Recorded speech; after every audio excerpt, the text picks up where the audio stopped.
নতুন ভালোবাসার গল্প পেতে, দেখতে এবং শুনতে আমাদের চ্যানেলটি সাবস্ক্রাইব করে পাশে থাকা বেল আইকনটি ক্লিক করুন। তুমি যদি ভেবে থাকো আমাকে বিয়ে করছো জন্য আমার উপরে অধিকার খাটাবে, আবার পরীক্ষায় ভালো নাম্বার করবে, তাহলে জীবনের বড় ভুল করবে। আমি তোমাকে একদম স্বামী হিসেবে মানতে পারছি না। তুমি আমার স্টুডেন্ট হয়ে গেছো, সেখানে তোমাকে আমি স্বামী হিসেবে কিভাবে মেনে নিব? আমাকে কি আপনার বাচ্চা লাগে নাকি? আর আমি অলরেডি ভালো স্টুডেন্ট, আমার কারো সাহায্য লাগে না। আমি নিজের যোগ্যতায় A+ পেয়েছি, বুঝতে পারছেন? আর আপনাকে কে বলছে আমাকে স্বামী হিসেবে মেনে নিতে? সরেন, ঘুমাতে দেন। আয়ান কথাটা বলে নদীর শাড়ির আঁচল সরিয়ে দিয়ে শুয়ে পড়ল। নদী আয়ানের দিকে তাকিয়ে ফুঁসতে লাগলো। নদী মুখ ভেঙচি দিয়ে ঘুরে শুয়ে পড়ল। আয়ান নদীর দিকে ঘুরে নদীর পিঠের দিকে তাকিয়ে ভাবতে লাগলো। পোকা নিয়ে এসে পিঠের ভিতরে ছেড়ে দিলে কেমন হবে? খুব দেমাগ দেখাই বেআইন করতি। বেশি ভাব নিলে ভাব ভেঙে দিব। এতদিন আপুর জন্য কিছু বলি নাই, এখন কিছু বললে খবর আছে। ওয়েট, আরামে ঘুমানো বের করছি। আয়ান ইচ্ছে করে নদীকে পিছন থেকে জড়িয়ে ধরল। নদী চমকে উঠল সামনের দিকে ঘুরতে। আয়ান নদীর বুকে মাথা দিয়ে ঘুমানোর ভান করতে লাগলো। নদী আয়ানকে সরিয়ে দেওয়ার চেষ্টা করতে লাগলো। আয়ান একটু নড়ে আরো শক্ত করে জড়িয়ে ধরল। নদী রেগে বলল, তুমি কি জেগে আছো নাকি? ইচ্ছে করে আমাকে জড়িয়ে ধরছো নাকি?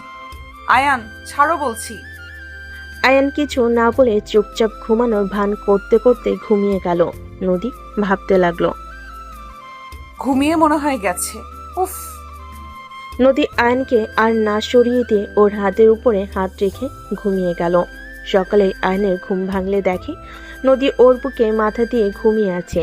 আয়ন ভাবতে লাগলো, কাজটা হইল কি? আমি তো ওনার বুকের উপরে ঘুমিয়ে গেছিলাম, এই আবার আমার উপরে কখন ঘুমালো? আয়ন নদীর কোমরের দিকে চোখ গেলে আয়ন আস্তে আস্তে নদীর কোমরের উপর হাত দিয়ে সুড়সুড়ি দিতে লাগলো। নদী ঘুমের ঘরে চুলকাতে লাগলো। আয়ন মিটিমিটি করে হাসতে লাগলো। আয়ন আবার দিতে যাবে, সাথে নদী বিরক্ত হয়ে উঠে পড়ল। দেখে আয়ন ঘুমিয়ে আছে। আয়নকে জড়িয়ে ধরে শুয়ে আছে। নদী আস্তে আস্তে আয়নের হাত সরিয়ে দিয়ে খাট থেকে উঠে পড়ল। নদী আলমারির কাছে গিয়ে শাড়ি বের করে ওয়াশরুমে চলে গেল। আয়ন এক চোখ খুলে দেখে নদী নাই।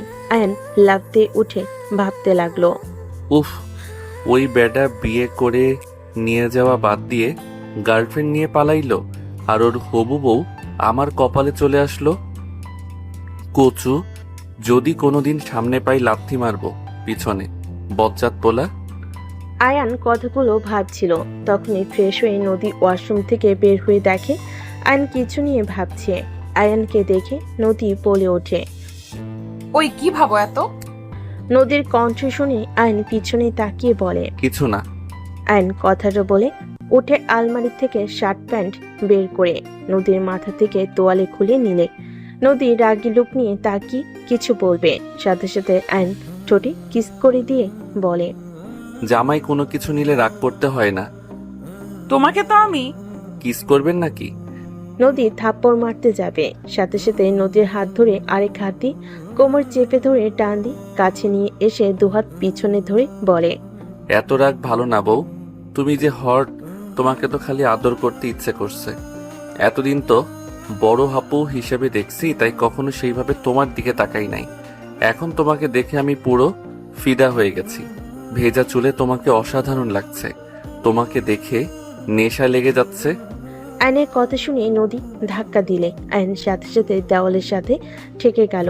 নদীর দিকে হাসি দিয়ে কিছু বলার আগে নদী বলে উঠল, ছি, তোকে ভদ্র নম্র ভেবে এসেছি। এতদিন তোকে নিয়ে কত প্রশংসা করছি সবার কাছে, আর তুই সবার সামনে নিজেকে যেভাবে প্রেজেন্ট করস, আসলে তো তুই তেমন না। কতটা নোংরা তুই! তোর জায়গায় আমি থাকলে আমি তো কখনোই এভাবে কথা বলতাম না। কথা বলা তো দূর, তাকাতামও না। আমি তোর কলেজের ম্যাম, তোর উচিত আমাকে সম্মান করা। আমাকে দেখলে তোর লজ্জা পাওয়া উচিত। আর আমাকে তুই বলস আমি হট। নদীর কথা শুনে আয়ন নদীর হাত ধরে টান দিয়ে নিজের সাথে জড়িয়ে নিয়ে বলে, মাই ডিয়ার ম্যাম, ভুলে যাচ্ছেন আপনি আমার স্ত্রী। আমি মেয়ে না যে শরম পাবো। আমার বউকে আমি যা ইচ্ছে বলবো, এইটা আমার ব্যাপার। আপনি কলেজে ম্যাম, বাসায় আমার বউ, এটাই আপনার পরিচয়? ছাড় বলছি। আর তোর বউয়ের পরিচয় নিয়ে আমার থাকা লাগবে নাকি? ভুলে যাস না, এটা আমার বাপের বাড়ি। তোকে এখানে আমার বাবা আশ্রয় দিয়েছে বলে থাকতে পারতেছিস। এখন আমার শ্বশুর বাড়ি, আমি এখন নিশ্চিন্তে থাকবো। আগে ভাবতাম আমার ভাগ্য অনেক খারাপ, আমার বাবা মা নাই, আমার বোন আমাকে বড় করছে, অনেক কষ্ট অভাবে বড় হয়েছি, অনেক অভিযোগ ছিল, এখন আর নাই। আপনার মতো হট একটা বউ পাইছি, সাথে বড়লোক শ্বশুর বাড়ি। আয়নের কথা শুনে নদী রাগ কন্ট্রোল করতে না পেরে আয়নের মুখে থুতু দিয়ে বলে, তোর বোন কত ভালো, আর তুই মানুষের বাচ্চা হতে পারস না। তোর বোন সহজ সরল, আর তুই হইছিস শিয়ানা। অতি উড়া উড়িস না। যদি আমার ফ্যামিলির কেউ বুঝতে পারে তুই আমাকে বিয়ে করছিস আমাদের সম্পদের জন্য, আর আমি যদি অভিযোগ করি তুই আমার সাথে বাজে ব্যবহার করস, তুই সবার সামনে যত ভদ্র দেখাস ততটা ভদ্র তুই না, তাহলে তোকে তোর বোনকে ঘাট ধাক্কা দিয়ে বের করে দিবে। আয়ন নদীকে ছেড়ে দিয়ে ওর শাড়ির আঁচল নিয়ে মুখে লাগা থুতুগুলো মুছতে মুছতে বলতে লাগলো, আমি একবারও বলি নাই তোমাদের সম্পদের জন্য তোমাকে বিয়ে করছি। তোমাদের সম্পদে আমি থুতু দেই। আমার পড়াশোনা শেষ হইলে আমি তোমাদের সব ঋণ শোধ করে দিব। নিজে ভালো চাকরি নিয়ে তোমাকে ভাড়া বাসায় থাকবো। আস্তে আস্তে টাকা জমিয়ে নিজস্ব বাড়ি করব। আয়ন কথাগুলো বলে ওয়াশরুমে চলে গেল। আয়ন গোসল করে জামা কাপড় পরে নিল। ওয়াশরুম থেকে বের হয়ে রেডি হয়ে নিচে চলে গেল। সবাইকে সালাম দিল। আয়নের সালামের উত্তর নিল সবাই। নদীর ছোট বোন তুলি বলে উঠল, আরে বেয়াই, আপনাকে তো দেখি আজকে বেশি কিউট আর হ্যান্ডসাম লাগছে। তুলির কথা শুনে নদীর ভাবি রূপা বলে ওঠে, আরে লাগবে না আবার, আমার ননদের আদর পেয়ে সুন্দর হয়ে যাচ্ছে। রূপার কথাগুলো শুনে সবাই হাসতে লাগলো। আয়ন লজ্জায় মাথা পিছনে দিয়ে বলতে লাগলো, না মানে, আচ্ছা ভাবি আপু কোথায়? আয়ান, আপু আমি কি আজকে কলেজে যেতে পারবো নাকি কোনো কাজ আছে? আরে ভাই, নতুন বিয়ে করছো, বউকে সময় দাও, কলেজে গিয়ে কি হবে? হ্যাঁ, ভাবি বাজে কথা বলেন না। আমি আয়ানকে কখনোই স্বামী হিসেবে মানবো না। আমি সবাইকে বলে রাখলাম, আয়ানকে কোনোদিন স্বামী হিসেবে মানবো না। তাই আমার সাথে জড়িয়ে ওর বিষয়ে কোনো কথা কেউ বলবে না। নদীর কথা শুনে নদীর আব্বু আম্মু কিছু বলবে তার আগে নদী বের হয়ে গেল। নদীর আম্মু রেগে বলে, দেখলে তোমার মেয়ের কি দেমাক? ওকে যে আয়ান বিয়ে করেছে তাই কথা না, আর সেখানে কত বড় কথা বলল। আয়ানকে স্বামী হিসাবে কখনোই মেনে নিবে না। আর কেউ কিছু বলবে তার আগেই আয়ন নদীর আম্মুর দু কাঁধে হাত দিয়ে ধরে বলে, উফ আন্টি রাগ করেন না, আপনার মেয়েকে পটানোর দায়িত্ব আমার। এমনভাবে পটাবো দেখবেন তখন নিজের মুখে আমাকে স্বামী হিসেবে পরিচয় দিবে। আয়ান, নদীর সাথে পাকনামি যেন করতে যাস না। ওর মাথা ঠান্ডা হলে সব ঠিক হয়ে যাবে। তুই ছোট, তোর সাথে বিয়ে দিয়েছি তাই রাগ করেছে। এখানে যে কেউ রাগ করবে। বৌমা, তুমি সবসময় নদীর হয়ে কথা বলবে না তো? তোমাদের দুজনের আদর পেয়ে পেয়ে এত বড় কথা বলার সাহস পেল। আম্মু ক্ষমা করবেন, আমার কথায় যদি কষ্ট পান। আম্মু, নদীর জায়গায় যে কেউ থাকলে রাগ করতো। আপনারা হঠাৎ করে আয়ানের সাথে বিয়ে দিলেন, বিষয়টা নদী মেনে নিতে পারছে না, তাইও রেগে আছে। কেন, তোমার ভাই কি ভালো ছেলে না? ওই কি খারাপ ছেলে নাকি যে তোমার ননদ এত বড় কথা বলবে? আম্মু, নদীকে কিছু সময় দেন। আর যত বলুক, স্বামী স্ত্রীর সম্পর্ক পবিত্র থাকতে থাকতে এমনিতেই ভালোবাসা তৈরি হয়ে যাবে। এখন ওই ছোট, আর আয়ানও তো নদীকে বড় আপু বলে ডাকতো। আয়ানকেও নদী তো ছোট ভাইয়ের মতো দেখতো। সেখানে হুট করে স্বামী হয়ে গেলে বিষয়টা লজ্জাজনক ব্যাপার। আমি কিছু বলবো না, তোমরা যা ইচ্ছে করো। নদীর আম্মু রাগ করে চলে যেতে নিবে। আয়ন দৌড়ে নদীর আম্মুর রুমে চলে গেল। নদীর আম্মু খাটের উপর বসলে আয়ন হাঁটু গেড়ে বসে হাত ধরে বলে, আন্টি আপনি এমনভাবে থাকলে কিন্তু আমার ভালো লাগে না। আপনি এইসব নিয়ে চিন্তা করবেন না তো, আমি ওনার মনে জায়গা করে নিবই। আর যা করা লাগবে আমি সব করব। আর সত্যি বলতে আমারও প্রথমে অনেক লজ্জা লাগছিল। ছেলে মেয়ের ভালো করতে গেলে আমরা বাবা মা খারাপ হয়ে যায়। আন্টি এইটা কি বলেন? ভাইয়া আপুরা আর উনিও আপনাদের দুইজনকে অনেক ভালোবাসে। ওনার রাগ হয়েছে তাই এমনভাবে কথা বলছে। আপনি শুধু শুধু রাগ করছেন। দেখেন, আপনি আর আঙ্কেল হুট করে আমাকে বিয়ের কথা বলেন, আমি রাজি হইতে চাই নাই। আপনার মুখের দিকে তাকিয়ে আমি রাজি হয়ে যাই। দুইজনের সময় দরকার। আচ্ছা আন্টি, আমার ফোনটা বাজছে। আয়ন উঠে ফোনটা রিসিভ করে ওর ফ্রেন্ডদের সাথে কথা বলা শেষ করে নদীর আম্মুকে কিছুক্ষণ বুঝিয়ে আয়ন রুম থেকে বের হয়। আগের রুমে গিয়ে ব্যাগ নিয়ে বের হইলে আয়নের দুলাভাই আশিক বলে উঠল, আয়ান, গাড়ি ভাড়া নিয়ে যাও। ভাইয়া ভাড়া আছে, ওনার বিয়েতে তো অনেক টাকা উঠছে, ওইগুলো আছে। ও আচ্ছা, আসো, কলেজে নামিয়ে দিয়ে অফিসে যাব। আপনার আবার লেট হয়ে যাইতে পারে, আপনি যান, আমি গ্যারেজ থেকে সাইকেলটা নিয়ে চলে যাব। আচ্ছা, সাইকেল ঠিক করছো? জি, ঠিক করা হয়েছে। আয়ান ওর দুলাভাইয়ের সাথে কথা বলা শেষ করে বাসা থেকে বের হয়ে গেল। সামনে গ্যারেজ থেকে সাইকেল নিয়ে সোজা কলেজে চলে গেল। কলেজে ঢুকে সাইকেলের এক সাইডে রেখে হেঁটে যেতে লাগলো। নিচের দিকে তাকিয়ে থেকে রাকিবকে কল করতে করতে যেতে লাগলো। হঠাৎ কারোর সাথে ধাক্কা খেয়ে ফোন পড়ে যেতে নিবে, সাথে সাথে ক্যাচ ধরে ফেলল। সামনের দিকে তাকিয়ে দেখে নদী পড়ে আছে। আইন কিছু বলার আগেই কিছু স্টুডেন্ট দৌড়ে এসেছে।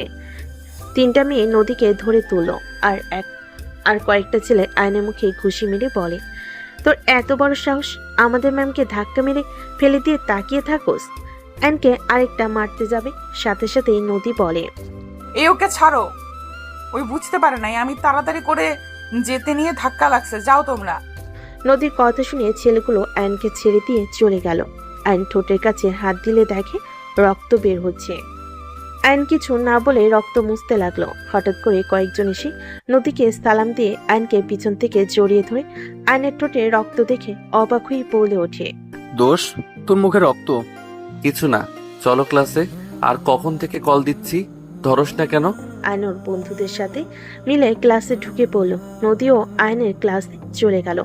নদীকে দেখে সবাই দাঁড়িয়ে সালাম দিল। নদী ক্লাসের ভিতর এসে সবাইকে নিজের পরিচয় দিয়ে সবার থেকে পরিচয় নিতে লাগলো। আয়নের কাছে গেলে আয়ান দাঁড়িয়ে বলে, আমার নাম আয়ান। নাইস নেম, বসো। নদী ক্লাস শুরু করতে লাগলো। আয়ন নদীকে মুগ্ধ নয়নে তাকিয়ে থেকে দেখতে লাগলো।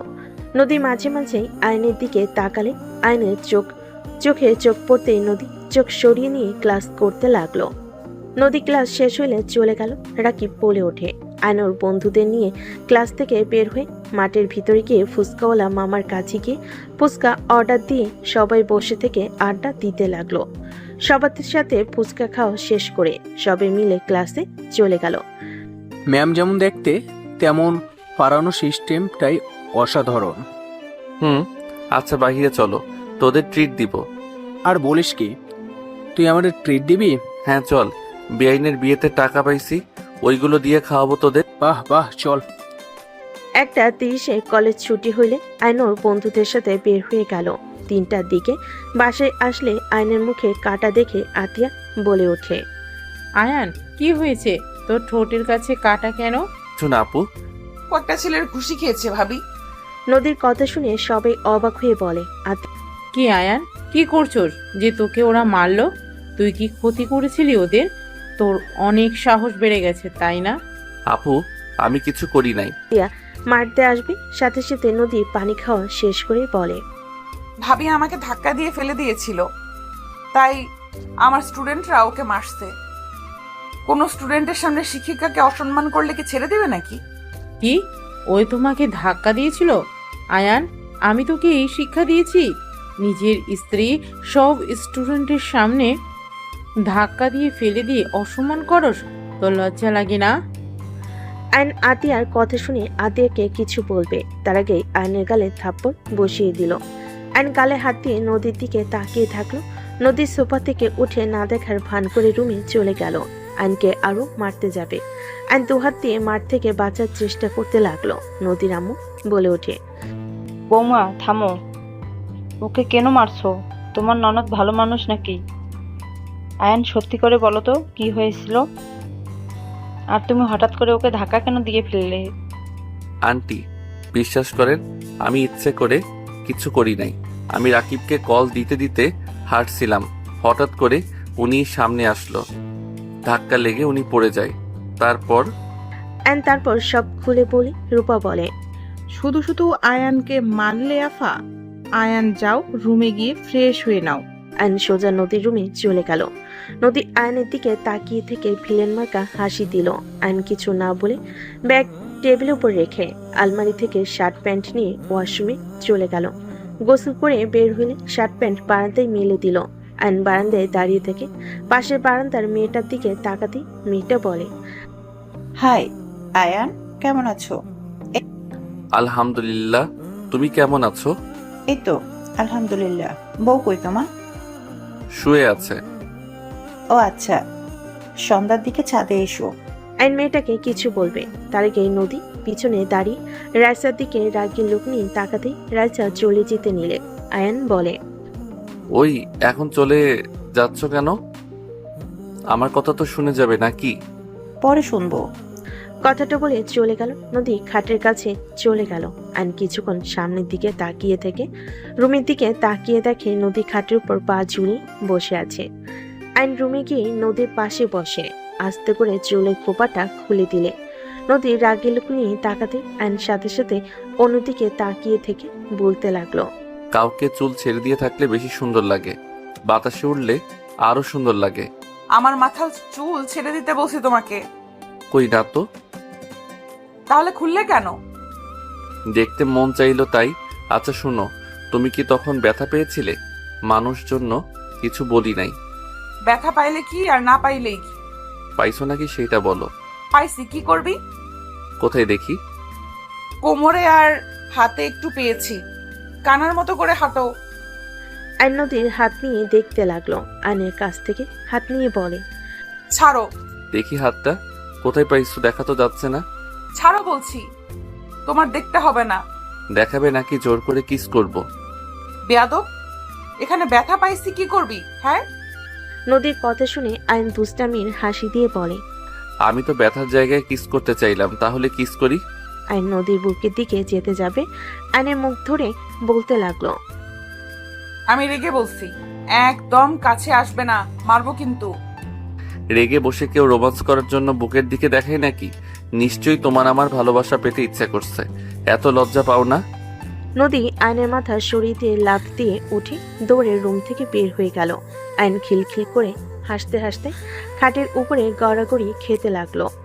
নদী পিছিয়ে এসে দরজার আড়াল থেকে আয়নের হাসি দেখে নিজের অজান্তে মুখে হাসি ফুটে উঠল। আয়নের ফোন বেজে উঠলে আয়ন কলটা রিসিভ করলো। আসসালামু আলাইকুম। কে? আমি। ও আমার নাম্বার কোথায় পেলেন? আয়ান, বাসায় ফিরে আয় বাবা, আর কত আমাদের শাস্তি দিবি? বাই। আয়ন কল কেটে দিল। আয়নের ফোন বাজতে লাগলো। আয়ন ফোন বন্ধ করে রেখে রুম থেকে বের হয়ে গেল। আয়ন নিচে গেলে তুলি বলে ওঠে, আয়ান, একটু বের হব, তুমি কি আমাকে নিয়ে যাবে? কোথায় যাবে? প্রতিদিন যেখানে যাই সেখানেই। ও আচ্ছা।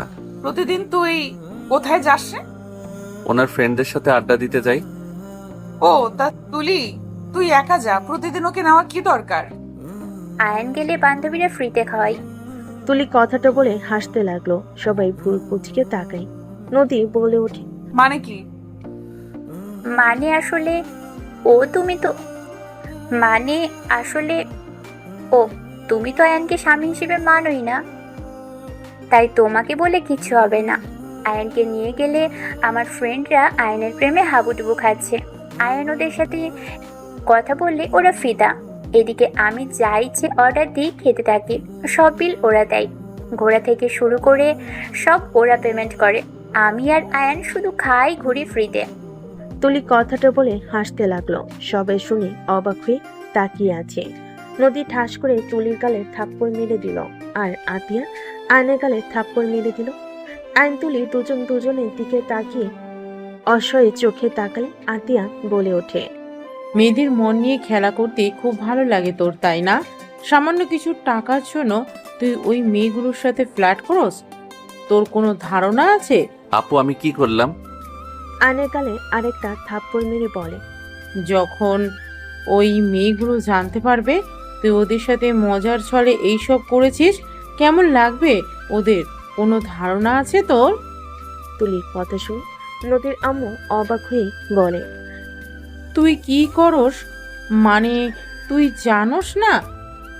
নিজের রক্তের পরিচয় দিচ্ছিস নাকি? যদি রক্তের পরিচয় দেস তাহলে দরজা খোলা আছে, বের হয়ে যা। ভাবি এসব কি বলছেন? তুই চুপ কর। তুই এত খারাপ, তোকে কি আব্বু টাকা দেয় না? অন্যের টাকায় খাওয়া ঘোরার জন্য দুজন মিলে ওই মেয়েদের সাথে এমন করতে লজ্জা লাগে না? আয়ানকে বাদ দিলাম, ওই ছোট, তুই তো ওর বড়, আর একটা মেয়ে হয়ে এসব করতে লজ্জা করে না? আরে আজব তো, আমি এখানে কি করছি? ওদের আমি বারবার বুঝিয়েছি, দেখ আয়ান ছোট, এসব প্রেম প্রীতি বোঝে না, ওর পিছনে ঘুরে লাভ নেই। ওরা উল্টা আমাকে বলে আমি নাকি আয়ানকে লাভ করি, জন্যই নিয়ে আসি না। আমাকে অনেক ধরনের কথা বলতো, তো আমি কি করব? সেখানে ওদের যদি আয়ানের সাথে কথা বলতে ভালো লাগে, আমার কি দোষ? আয়ান তো আর ওদের সাথে খারাপ কথা বলে না। আয়ান কেমন জানি কথা বলে, ওরা মুগ্ধ হয়ে শুনে আর হাসে। ওদের দোষ আমাদের না, ওদের দোষ আমাদের না, আমরা বারবার করেছি তো। আর আমাকে বলেছিল আয়ানকে পটাবে, সেখান থেকে ওদের চ্যালেঞ্জ অনুযায়ী যাই 1 মাস হয়ে গেছে, আয়ানকে কেউ পটাতে পারেনি। আর এমনিতেও আয়ানেরও লাভ আছে, আমি তো দেখি ভাবি। বাহ ভাইয়া, ওকে আসা যাওয়ার যে ভাড়া ওইটা দেয়, ওই সাইকেলে নিয়ে যাওয়ার কারণে ওই টাকা থাকে, ওটা দিয়ে খাই। প্রতিদিনের 50 টাকা হাত খরচ দিয়ে চলে নাকি? কি? বাট আয়ানকে তো 200 টাকা করে দেওয়ার কথা, নদীর আব্বু তো বলে দিয়েছে। আর 150 টাকা কই যায়? আমার কাছে থাকে। আম্মু আমার দোষ নাই, আতিয়া 50 করে দিতে বলে, এর বেশি দিতে না করেছে। আর যখন ওর খুব দরকার হয় তখন যে টাকা জমা থাকে ওইখান থেকে নিয়ে দিয়ে দেয়। বৌমা, এইটা একটু বেশি করে ফেলছো না আয়নার সাথে? আতিয়াকে কিছু বলার সুযোগ না দিয়ে উঠে দাঁড়িয়ে পড়ল। আপু, আমি আমার রক্ত পরিচয় দিচ্ছি, তুমি আমাকে এটা বলতে পারলে? ওকে ঠিক আছে, দরজা তো খোলা তাই না? চলে যাচ্ছি, তুমি থাকো। আজ থেকে আমার দায়িত্ব তোমাকে নিতে হবে না। ধন্যবাদ আমাকে 8 বছর লালন পালন করার জন্য। এই ঋণ আমি হয়তো শোধ করতে পারবো না, বাট ভাই হয়ে আমার কর্তব্য আমি পালন করার চেষ্টা করব। আয়ন চোখের পানি গড়িয়ে পড়তে আয়ন মুছে চলে যেতে লাগলো। আশিক নদীর আপু রূপা আয়নকে আটকানোর জন্য হাত ধরে আতিয়া বলে ওঠে, আম্মু, রূপা আশিক ছেড়ে দাও, বড় হয়ে গেছে, আমাকে ছাড়া সে অনেক কিছু করতে শিখে গেছে, চলে যেতে দেন। আর নদী ও আয়ানকে স্বামী হিসেবে মানে না, তাই কোনো চিন্তার বিষয় নেই যে ওই চলে গেছে নদী কষ্ট পাবে। বাহ, এইটা হবে। যা চলে যা, চলে। আয়ান দাঁড়িয়ে আছোস কেন? আতিয়া পাগল হয়ে গেছো নাকি? ওই একা কোথায় যাবে? আর তুমি ওকে ছাড়া থাকতে পারবে নাকি? এই দুনিয়াতে আমরা সারা, তোমাদের কোনো আত্মীয় আছে নাকি? কোথায় থাকবে ওই ভালো জানে, না হলে এত বছর কিছু না, আজ বলে বের হয়ে যাবে। বা বড় হয়ে গেছে তো, যেতে দাও। বৌমা, বেশি বোঝা ঠিক না। আতিয়া আয়নের দিকে ধমকের সুরে বলে, তোকে যেতে বলেছি না, যা বের হ। দাঁড়িয়ে আমার দিকে কি দেখোস? যা, ভাবতেছ সম্পূর্ণ ভুল, তোকে ছাড়া ভালোই থাকবো, বের হ। আশিকের হাত সরিয়ে দিয়ে বের হয়ে গেল। আশিক দৌড়ে আয়নের পিছন যেতে লাগলো। আয়ন কোনো কথা না শুনে বের হয়ে গেল।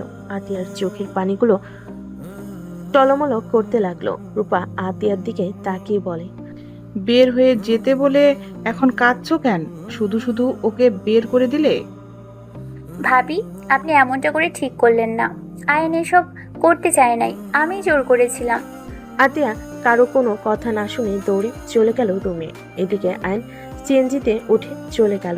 আশিক বাসার ভিতরে গেলে নদীর আম্মু বলে, কি হলো, আয়ান আসলো না? না, সিএনজিতে উঠে চলে গেল। আর তুলি ফালতু কাজের ভেতরে ওকে জড়াতে হবে কেন? আমি কি জানতাম ভাবি এত রেগে যাবে? আর এখানে এত রেগে যাওয়ার তো কোনো কারণ আমি দেখি না। নদী থাপ্পড় মারলে তুলি চুপ হয়ে গেল। নদী রুমে চলে গেল। তুলি কান্না করতে করতে রুমে চলে গেল। 5 দিন পর আশিক, আয়ানকে কি খুঁজে পেয়েছো? ওর বন্ধুদের থেকে কোনো খবর পাইছো? 5 দিন পর আতিয়াকে এত উতলা দেখে সবাই অবাক হয়ে তাকালো। আশিক অবাক হয়ে বলল, আয়ানের খবর শুনে কি করবে? ওকে পাইলে কি আর না পাইলে কি? তুমি তো 5 দিন ওর নাম শুনতে চাইলে না, আজ আবার কি হলো যে ওর খোঁজ চাচ্ছ? আশিক, ওই আমার ভাই। আমি রাগ করেছিলাম। আমি রাগের বশে একটা কথা বলে দিয়েছি, তাই বলে ও বাসা থেকে বের হয়ে যাওয়ার কথা বলবে? আমি কি আমার ভাইকে শাসনও করতে পারবো না নাকি? শোনো, আমাদেরও ভাই বোন আছে। আমার আম্মুও কোনোদিন তোমার মতো করে শাসন করে নাই। আমার আম্মু আব্বু কি কম রাগী নাকি? তুমি আয়ানকে যে পরিমাণ শাসনে রাখতে, তারপর ও কোনোদিন তোমার মুখের উপরে কিছু বলে নাই। ওকে যেভাবে বলো সেইভাবে চলে। ওই ছোট মানুষ তুলির সাথে মিলে একটু মজা করছে, তাতে তুমি ওকে থাপ্পড় মারলে, বের হয়ে যেতে বললে। আমি বুঝলাম না, আমাদের ফ্যামিলি কোনো সমস্যা নাই আয়ানকে নিয়ে, তুমি এত রাগ শাসন কেন করো? তুমি বুঝবে না, অল্পতে খুশি থাকা ভালো, যেটা আমার ভাইকে আমি শিখিয়েছি। হ্যাঁ, আমি মানছি রাগের বশে আমি ওকে বকা দিয়েছি। ওর বোঝা উচিত ছিল আমি ওর ভালোর জন্য ওকে বকাগুলো দিয়েছি। ওই ছোট আর কত সহ্য করবে? এইটাই শাসন বলে না আতিয়া, পাগলামি বলে। আমার ছেলে মেয়েকে তুমি এত শাসন করতে পারবে না। ওরা বাসায় আসলে একদম ওদের উপরে এত শাসন চালাতে যাবে না, বলে দিলাম। Ashik, just shut up. Ashik, বৌমার সাথে ঝগড়া করিস না। তুই কি আয়ানের খোঁজ পেয়েছোস? নদী, ওই কি কলেজে আসে না? না, আমি খুঁজেছি, ওকে পাই নাই। ওর ফ্রেন্ডদের জিজ্ঞেস করলে বলে কিছু জানে না, ও সম্পর্কে বেশি ঘাটলে নানা ধরনের প্রশ্ন করবে, তাই আর কিছু বলি নাই। ওর ফ্রেন্ডদের তুমি চেনো নদী? বাট বাসা কই তা জানি না। মনে হয় বস্তির ওইদিকে হবে। ওদের ওইদিকে কয়েকবার যেতে দেখেছি। উফ, কেন যে রাগ দেখাতে গেলাম, ফোনটাও নেয় নাই। আতিয়া কান্না করতে লাগলো। রূপা আতিয়াকে ধরে হঠাৎ করে আতিয়ার কল বেজে উঠলো। আয়নের ফোন দেখে কল এসেছে। আতিয়া তাড়াতাড়ি ফোনটা রিসিভ করলো। আসসালামু আলাইকুম, কে? ওয়ালাইকুম আসসালাম আতিয়া। ও আপনি? দেখেন, আয়ানকে আপনারা যদি নিয়ে যেয়ে থাকেন তাহলে আমার ভাইকে ফিরিয়ে দেন। আমার ভাইকে ছাড়া আমি থাকতে পারবো না। আমার ভাইকে ফিরিয়ে দেন। আতিয়া, এসব কি বলছো? আয়ান তোমার কাছে নাই? আপনি এমন অবাক হচ্ছেন, আপনারা ওকে নিয়ে গেছেন। আতিয়া, এসব কি বলো? আয়ানকে আমরা নিয়ে আসি নাই। আমরা তো লন্ডন, আমরা কিভাবে নিয়ে আসবো? আয়ানকে নিয়ে যাওয়ার জন্য এসেছিলাম, আয়ান আসে নাই। তোমার সাথে কথা বলারও সুযোগ দেয় নাই। সত্যি আপনারা ওকে নেন নাই? তুমি নাম্বারটা দেখো। আতিয়া নাম্বারের দিকে তাকিয়ে দেখে বাহিরের দেশের নাম্বার। আতিয়া কান্না করতে করতে বলে, ওকে রাখছি। আয়ান কোথায়? ওর কি হয়েছে? তুমি ঠিক আছো আতিয়া? আয়ানের সাথে কিছু হয়েছে তোমার? আতিয়া, কথা বলো। আতিয়া ফুপিয়ে ফুপিয়ে কান্না করতে করতে বলে, জানি না, আমার উপরে রাগ করে বের হয়ে গেছে। আজ 5 দিন ওর কোনো খোঁজ খবর নেই। আতিয়ার কথা শুনে আয়নের আম্মু থমকে গেল। আয়নের আম্মু বলে, কি বলছো? আমি সেই দিন কথা বললাম, ওই আমার ফোন কেটে দিয়ে ফোন বন্ধ করে দিয়েছিল। ওর বন্ধুদের সাথে যোগাযোগ করো, আমি মানুষ লাগিয়ে দিচ্ছি, তুমি কান্না করো না। আপনার সাহায্য আমার লাগবে না। আমি আমার ভাইকে একা খুঁজে নিয়ে আসব। আর আপনি আমার ভাইকে কেন কল দেন? আপনাকে কতবার বলেছি আমার ভাই আমার সাথে যোগাযোগ রাখার চেষ্টা করবেন না। আতিয়া, কেন এমন করছো? আমাদের কি ক্ষমা করা যায় না? আজ 9 বছর হয়ে গেল তোমরা দুইজন আমাদের থেকে দূরে। আমরা তো তোমার বাবা মা, কেন এমন করছো? তোমার আব্বুর ভুলের জন্য সেই তো শাস্তি পেয়েছে। চুপ করেন, আপনাদের কথা আমি শুনতে চাই না। আমার ভাইকে আমি ফিরিয়ে নিয়ে আসব। আমি আমার ভাইয়ের উপর আপনার হাজবেন্ডের আর আপনার বড় ছেলের ছোঁয়াও পড়তে দিব না। Just hate you. আয়নের আম্মুকে কিছু বলতে না দিয়ে কল কেটে দিয়ে রাগে বসে ফোন আচার দিয়ে ভেঙে ফেললো। আতিয়ার এমন রাগ দেখে সবাই চমকে গেল। আতিয়া ওর ফোন বের করে একজনকে কল দিয়ে বলল, আসসালামু আলাইকুম, আমি আতিয়া। ওয়ালাইকুম আসসালাম। চাচু, তুমি কোথায়?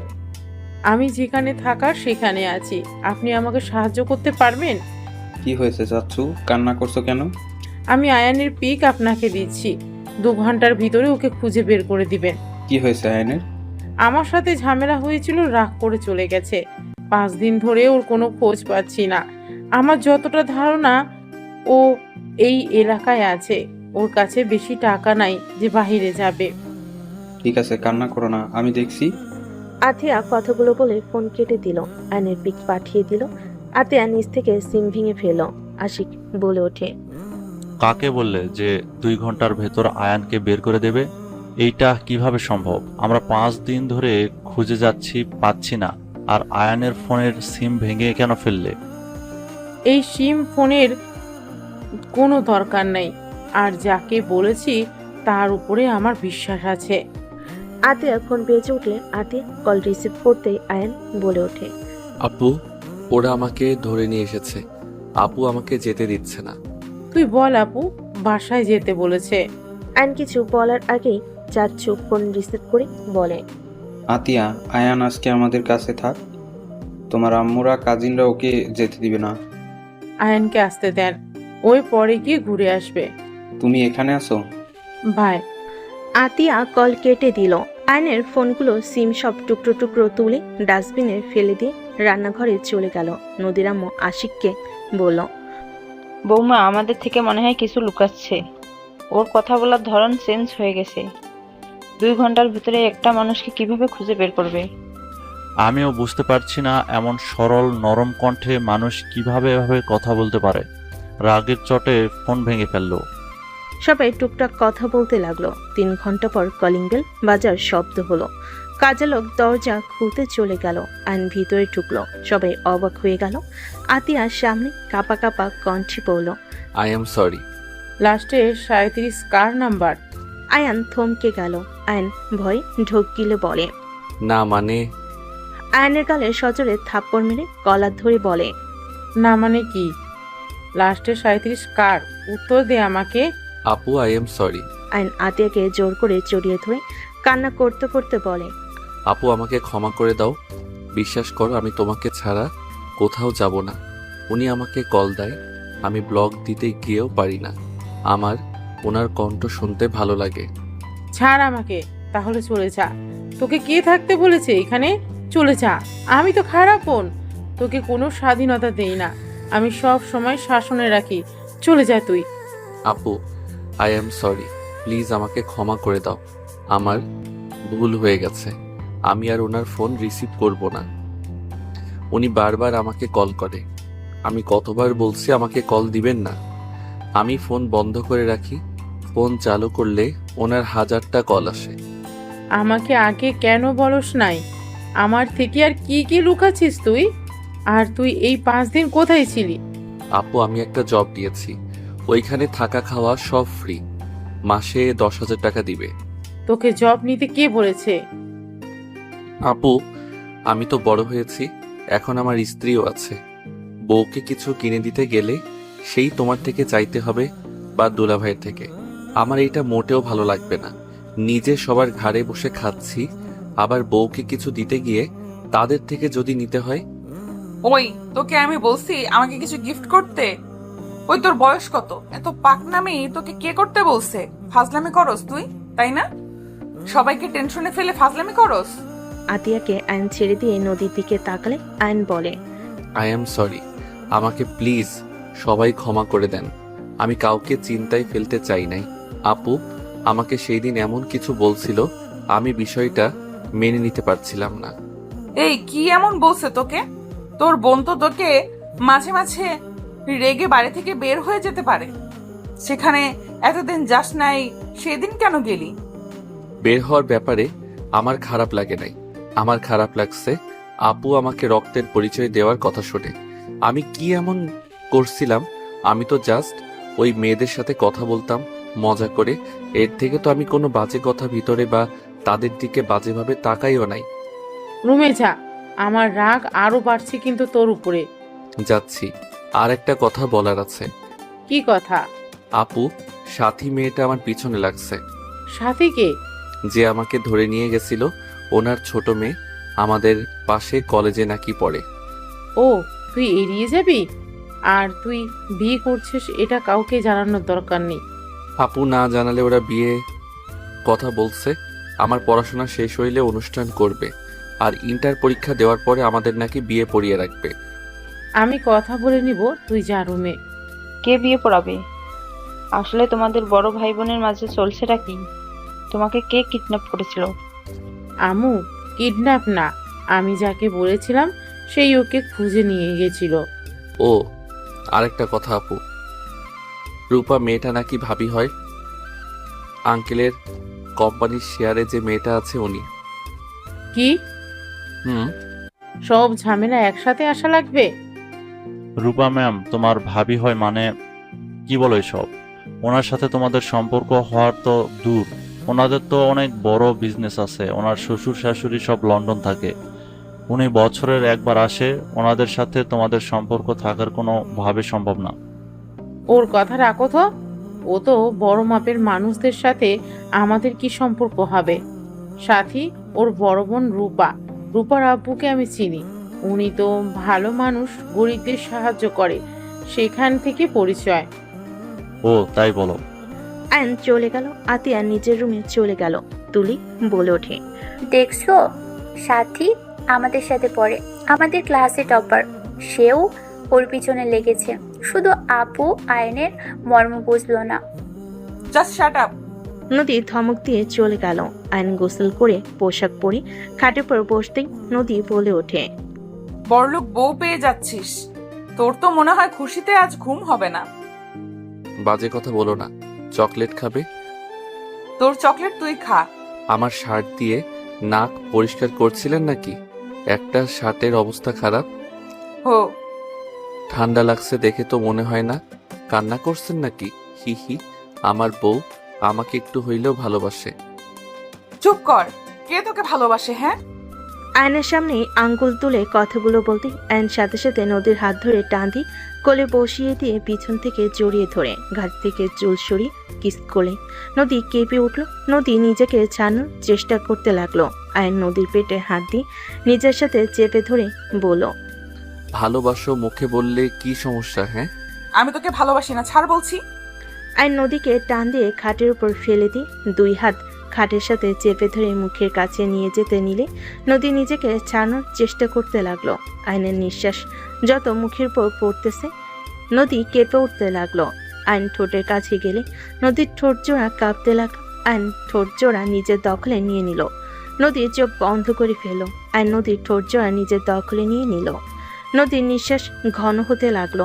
আয়ন আস্তে আস্তে নদীর শাড়ির আঁচলে হাত দিয়ে সরিয়ে দিতেই হঠাৎ করেই নদীর ফোন বেজে উঠল। নদী ধাক্কা দিয়ে সরিয়ে দিয়ে শাড়ির আঁচল ঠিক করে ফোন হাতে নিয়ে বারান্দায় চলে গেল। আয়ন ভুরু কুচকে তাকিয়ে বিড়বিড় করে বলতে লাগলো, শালা কল দেওয়ার সময় পেল না। আয়ন কথাটা বলে উঠে পড়তে বসলো। আয়ন পড়াশোনায় মনোযোগ দিতে লাগলো।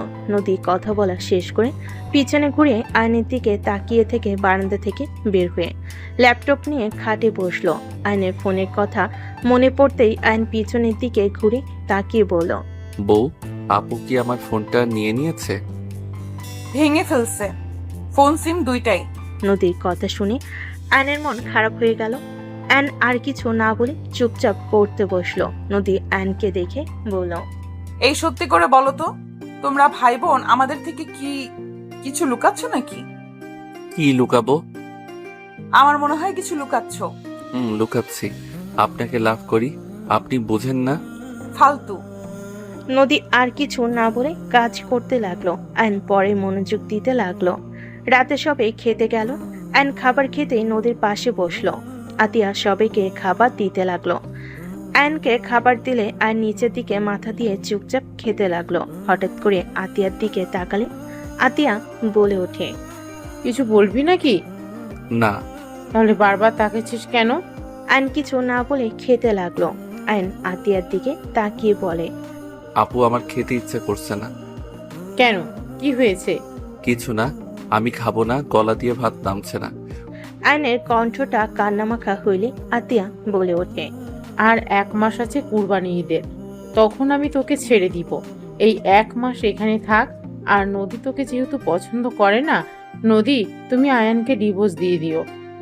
ও এখান থেকে একেবারে জন্য চলে যাবে। আতিয়ার কথা শুনে নদীর বুকটা কেঁপে উঠল। আয়নের দিকে তাকালো। নদীর আম্মু বলে, এইসব কি বলো? ডিভোর্স দিব মানে? আর আয়ান এবার কোথায় যাবে? আম্মু দেখেন, নদী আয়ানকে অপছন্দ করে, সেখানে জোর করে কোনো সম্পর্ক রাখা উচিত না। আমার মনে হয় ডিভোর্স দেওয়া ভালো। আমাদের জন্য দুইজন একে অপরকে অপছন্দ করে জোর করে একই ছাদে থাকছে আমাদের জন্য। আমরা এইটা হতে দিতে পারি না। মেয়েদের স্বাধীনতা বলে একটা কথা আছে। একটা জিনিস বুঝলাম না, তুমি সব সময় মেয়েদের হয়ে এত কথা কেন বলো? মেয়ে হয়ে কি আমাদের কোনো স্বাধীনতা থাকবে না নাকি? বিয়ে সারা জীবনের ব্যাপার। সেখানে নদী আয়নকে সহ্য করতে পারছে না, সেখানে বাধ্য হয়ে আয়নের সাথে থাকার কোনো মানে হয় না। দুজনের জীবন নষ্ট। আমারও তাই মনে হয়, ওদের বাধ্য হয়ে সম্পর্কে রাখা উচিত না। দুজন চুপ করবে। খাবার খেতে দিবে নাকি উঠে চলে যাব? আতিয়া বসলো। সবাই খাবার খেতে লাগলো। আয়ন অল্প খেয়ে উঠে চলে গেল। আয়ন রুমে গিয়ে বসে থেকে ভাবতে লাগলো। উনি কি আসলে আমাকে ভালোবাসে না নাকি? একটা কথাও বললো না আপু। যে ডিভোর্সের কথা বললো কিছু বললো না, চুপচাপ কথাগুলো শুনলো। ওকে ডিভোর্স দিলে আমিও দিব। আমিও চাই না জোর করে ওনার সাথে থাকতে। ভালো লাগছে না, চারিদিকে শুধু অশান্তি। আয়ন কথাগুলো ভাবতে লাগলো। আয়ন খাটের এক কোণে শুয়ে থেকে কথাগুলো ভাবতে লাগলো। নদী রুমের ভিতর এসে আয়নকে ভাবতে দেখে কিছু বলল না। খাটে শুয়ে লাইট অফ করে দিল। ডিম লাইট জ্বালিয়ে উপরের দিকে তাকিয়ে থাকতে লাগলো। আয়ন নদীর হাতের উপরে মাথা দিয়ে পেট উপরে হাত রেখে জড়িয়ে ধরে বলল, তুমি কি সত্যি আমাকে ডিভোর্স দিবে? আচ্ছা, আমাকে কি সত্যি ভালোবাসা যায় না? আমি অন্য কাউকে ভালোবাসি। নদীর কথা শুনে আয়নের বুকের ভিতর কেঁপে উঠল। আয়ন এক সেকেন্ডের ভিতরে নদীর উপর থেকে হাত সরিয়ে নিল। আয়ন খাট থেকে নেমে বালিশ নিয়ে সোজা সোফায় চলে গেল। নদীর চোখে পানিগুলো গড়িয়ে পড়ল। নদী মনে মনে ভাবতে লাগলো, এই তোমার ভালোবাসা আয়ান? অন্য কাউকে ভালোবাসি শুনে আমার পাশের জায়গাটা ছেড়ে দিলে? নিজের স্ত্রীকে নিজের করে রাখার বয়স তোমার হয় নাই। কিভাবে নিজের জায়গায় ধরে রাখতে হয় সেটা তুমি জানো না আয়ান।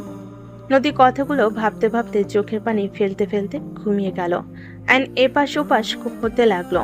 আয়ন ভাবতে লাগলো, আমাকে ভালো না বাসলে আমি ছিলাম না দেখে আমার শার্ট জড়িয়ে কেন কান্না করছে? আর সত্যি কান্না করছে নাকি আমার ভুল ধারণা? আমি কাছে গেলাম, আমাকে শুধু মুখে বলল সরে যেতে। কই প্রথমের মতো তো জোর করে সরিয়ে দেওয়ার চেষ্টা তো করলো না। উফ, মেয়ে মানুষকে বোঝা বড্ড কঠিন। আমার বোন একটা আছে, এত পেঁচালো কেন এই মেয়ে মানুষ? ধ্যাত, ভালো লাগে না। আয়ন কথাগুলো বলে ঘুমিয়ে গেল। সকালে ঘুম ভাঙলে নদী আয়নের দিকে কিছুক্ষণ তাকিয়ে থেকে ওয়াশরুমে চলে গেল।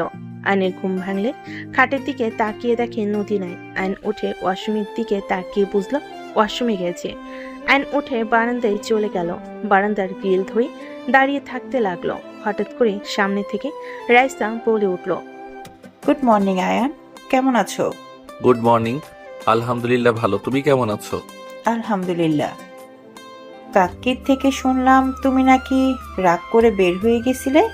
ওই আর কি। আর এমন করবে না, তুমি তো জানো ভাবি তোমাকে কত ভালোবাসে। যাই হোক, তোমার বাসার সবাই কেমন আছে? আলহামদুলিল্লাহ। তা বাসায় আসো, ঘুরে যাও। আম্মু আব্বু তোমার কথা জিজ্ঞেস করে। ছেলেটা কোথায়, রাগ করে গেল? যাবো এক সময়, কলেজে যেতে হবে। ওকে যাও। রাইসা চলে গেলে আয়ন পিছনে ঘুরে তাকালে দেখে নদী তাকিয়ে আছে। আয়ন কিছু না বলে নিচের দিকে তাকিয়ে আলমারির কাছে গিয়ে শার্ট প্যান্ট নিয়ে ওয়াশরুমে চলে গেল। ফ্রেশ হয়ে পোশাক চেঞ্জ করে আয়ন বের হইল। ব্যাগ কাঁধে নিয়ে নিচে চলে গেল। আয়ন একজনকে দেখে অবাক হয়ে গেল। আয়ন বলে উঠল, খালা। আয়নের কণ্ঠ শুনে পিছনের দিকে মহিলাটা তাকাতেই আয়নকে বলল, কি বাবা তুমি আমাকে চেনো? MKH। আয়নের কথা শুনে রহিমা খালা অবাক হয়ে গেল। রহিমা খালা কাঁপা কাঁপা কণ্ঠে বলে উঠল, আয়ান। আয়ন দৌড়ে গিয়ে রহিমা খালাকে জড়িয়ে ধরল। সবাই অবাক হয়ে তাকিয়ে থাকতে লাগলো। আতিয়া রান্নাঘর থেকে বের হয়ে চমকে গেল। আয়নকে রহিমা খালা সারমুখে চুমু দিতে লাগলো আর কান্না করতে করতে বলে, আয়ান আপু তুমি এখানে আছো? বড় মামুনি কোথায়? আপু, আয়নের কথা শুনে রহিমা খালা পিছনে ঘুরে তাকাতে আতিয়াকে দেখে বলে, মামুনি কেমন আছেন? ভালো, আপনি কেমন আছেন? আজ আমি অনেক খুশি তোমাদের দেখা পেয়ে। আয়ন বাবা কত বড় হয়ে গেছে, আমি তো চিনতেই পারি নাই।